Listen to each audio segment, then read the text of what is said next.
Góðan dag. Í dag ætla ég að fjalla PLA Economy frá Atnorth. Ég er búinn að vera að prenta eins með því undanfarið. Þannig að skulum skoða hvernig það kemur út hjá mér.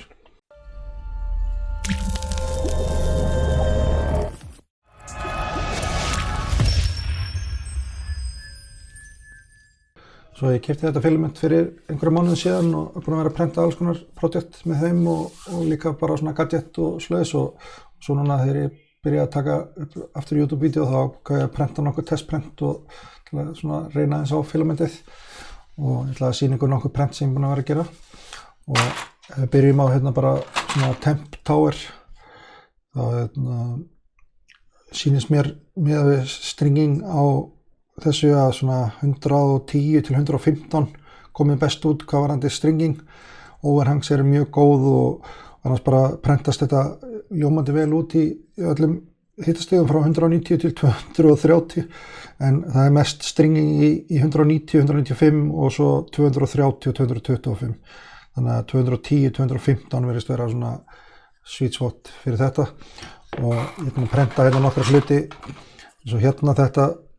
mótil hérna, það kemur alltaf eitthvað stringing í því en það verðist vera mjög lítið í stringing og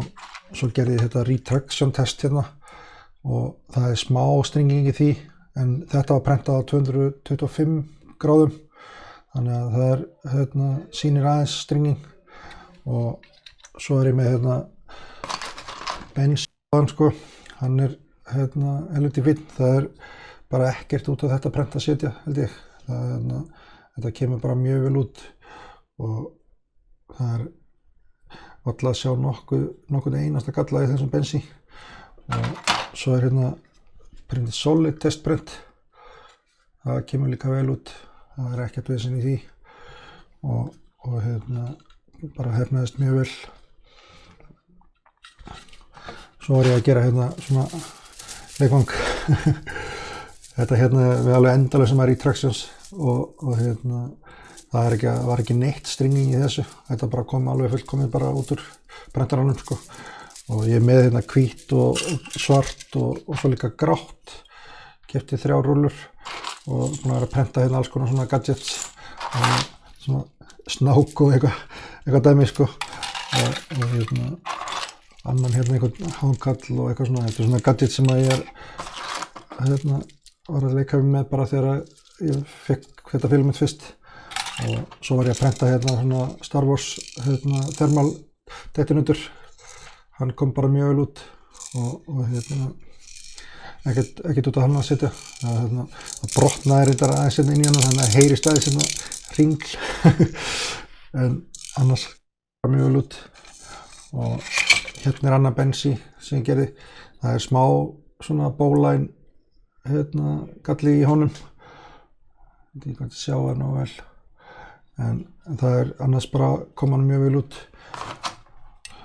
svo hérna maker coin sem ég gerði það kom bara vel út líka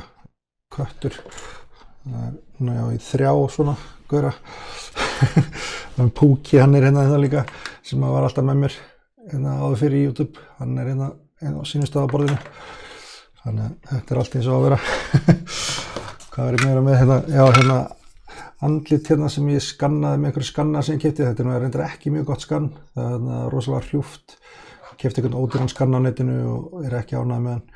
og var bara eitthvað að leika með hann en hérna prentið er einhvers veginn bara mjög fínt en bara mótilið var ekki gott svo hérna eitt lítill köttur líka og hérna þessi gaur hérna líka hann kom bara mjög vel út þannig að yfir heildina þá er ég bara mjög ánægður með þetta filament þetta er ódýrt filament og hérna og kom í rauninni bara óvart það hérna er eiginlega bara ekkert stringing og bara virðist vera mjög vel útlítandi bara prentin sem ég er búinn að vera að gera hafa litið vel út og hérna ekkert út á þetta filament að setja ég held að það sé bara tilvalið að hérna mæla með því og hérna þannig að ef við skoðum þetta filament þá hérna er örugglega hægt að fá það í fleiri litum með þetta en ég keypti alltaf þessa 3 liti þannig að svona í heildina yfir þá er ég bara með sáttur rúllurnar eru hérna svona Atnorth Economy PLA þannig að þetta er rúllan ég er að vera að búa með þetta filament hérna og er að vera búið með gráa líka og aðeins meira eftir að svörtu. Þannig að þetta hefur verið svona go-to filamenti núna undanfarna mánuði hjá mér. Þannig að kíkja endilega á þetta filament, en fyrir þetta vídeo þá bara þakka ég fyrir áhorfið og vonandi séu ykkur aftur. Takk fyrir mig.